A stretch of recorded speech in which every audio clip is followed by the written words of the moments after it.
Assalamualaikum warahmatullahi wabarakatuh. Selamat siang untuk Ibu Nur Hayati selaku dosen pembimbing. Perkenalkan, nama saya Dwi Hardianto, NIM 191011401786 dari kelas 04 TPLE 006. Saya ingin mempresentasikan tentang pengoperasian Microsoft Word. Oke, langsung saja kita mulai. Seperti yang telah kita ketahui, Microsoft Word merupakan program pengolahan kata yang terbaik dan populer karena kehandalan dan kelengkapannya serta kemudahan yang dimilikinya. Dengan menggunakan Microsoft Word, pembuatan dan pengeditan naskah atau dokumen akan menjadi cepat dan mudah untuk dipelajari. Lalu yang akan kita bahas adalah yang pertama, bagaimana cara mengoperasikan Microsoft Word.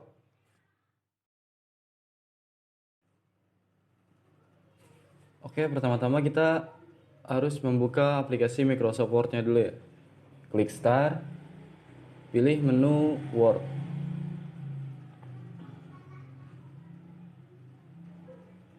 Ya, kita nunggu sebentar. Kita pilih New Blank Document ya. Oke, selanjutnya saya akan menjelaskan tentang unsur-unsur utama layar Microsoft Word. Oke, pertama-tama saya akan menjelaskan unsur-unsur utama layar Microsoft Word. Kita lihat di sini judul Windows. Baris judul menampilkan nama file dan aplikasi Microsoft Word. Nama file sebelum diubah adalah dokumen 1.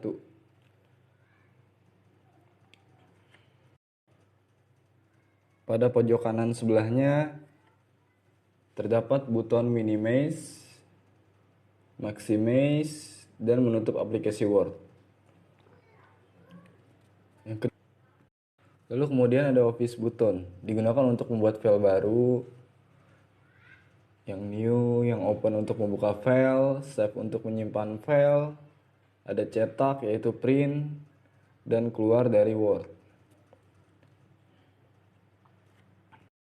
Oke, lalu kemudian ada Customize Access Toolbar.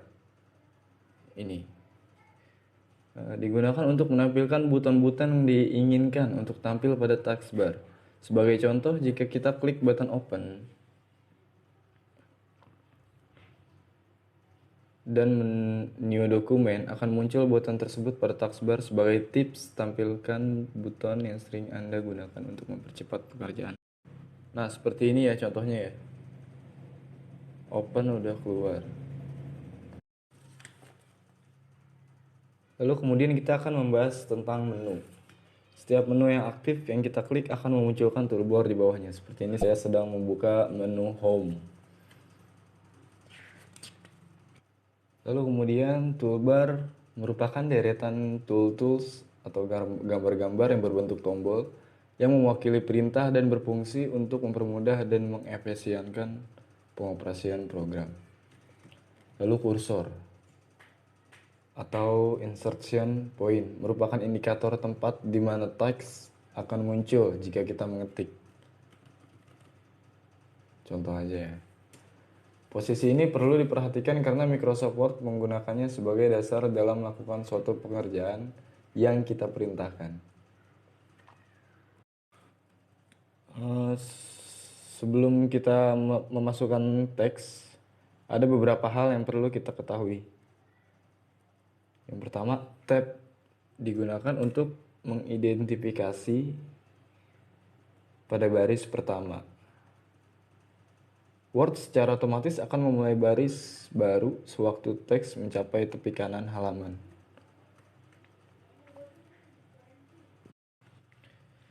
Yang ketiga, apabila terjadi kesalahan mengetik, tekan backspace untuk menghapusnya. Yang keempat, tekan enter untuk menambah baris kosong. 5. Titik sisip atau kursor. Titik sisip yaitu kursor digunakan untuk memulai memasukkan teks.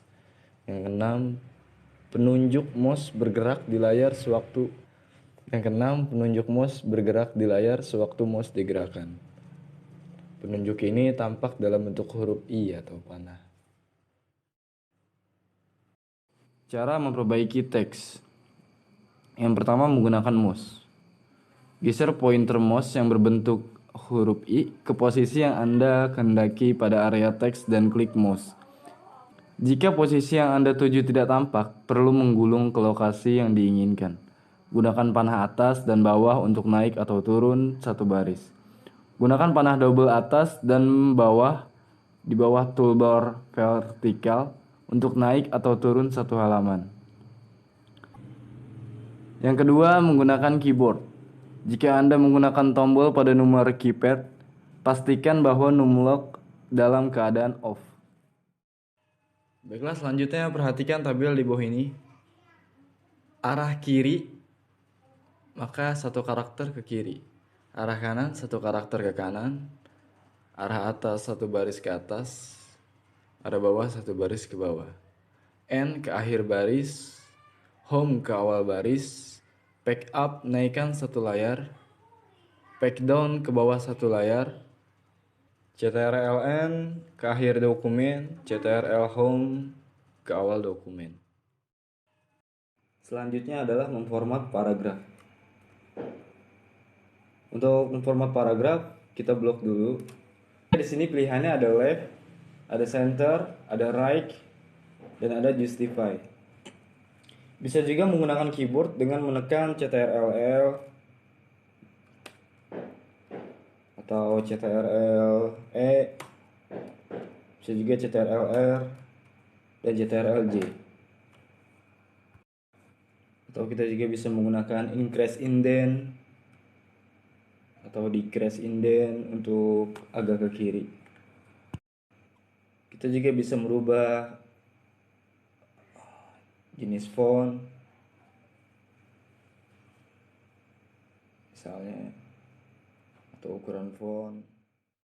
Oke, selanjutnya kita akan masuk tentang mengatur halaman, mengatur batas-batas kertas atau margin. Margin adalah batas tepi kertas dengan batas tepi pengetikan atau area teks. Untuk mengatur margin, kita masuk ke layout, terus masuk margin, kita custom margin.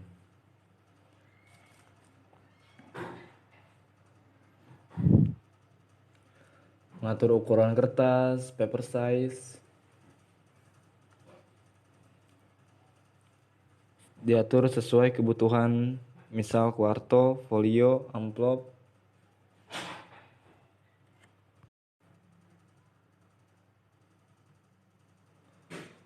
Oke, selanjutnya kita akan masuk cara menyimpan file atau dokumen. Kita klik menu file, lalu save. Kita taruh di dokumen.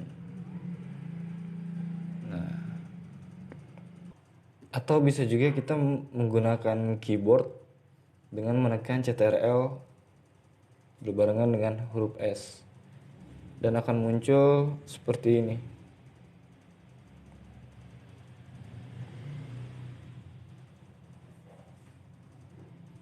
Ketiklah nama file pada bagian file,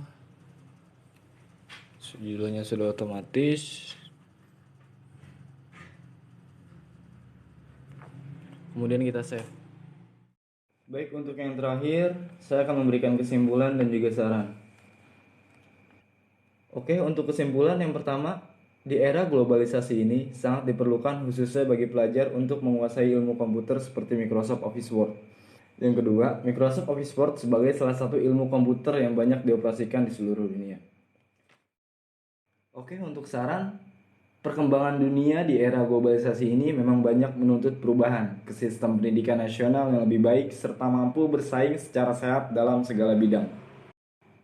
Salah satunya adalah ilmu komputer yang harus dilakukan bangsa Indonesia agar tidak semakin ketinggalan dengan negara-negara lain, adalah dengan meningkatkan kualitas pendidikan terlebih dahulu. Untuk mewujudkan impian tersebut, maka penulis merasa tugas pembuatan makalah Microsoft Word ini sangatlah penting. Sekian video dari saya, mohon maaf bila ada salah dalam penyampaian. Saya akhiri, wassalamualaikum warahmatullahi wabarakatuh.